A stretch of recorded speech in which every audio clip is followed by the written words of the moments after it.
Hello guys, welcome back to my channel. So today I'll be showing you how I mix my apple cider vinegar for weight loss. Just a simple method I use, and I drink it morning and night. It is not easy. I don't like the taste of apple cider vinegar, but this belly fat must go. These extra pounds must go. So guys, let's go prepare apple cider vinegar for weight loss. So guys, these are the ingredients I will be using. So this is my apple cider vinegar. This is the type I found here in Greece. They didn't have the other type, but this one does as much work as that other type.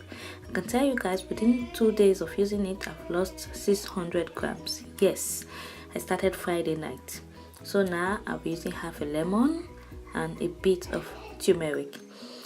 Also, I have my warm water in my kettle here.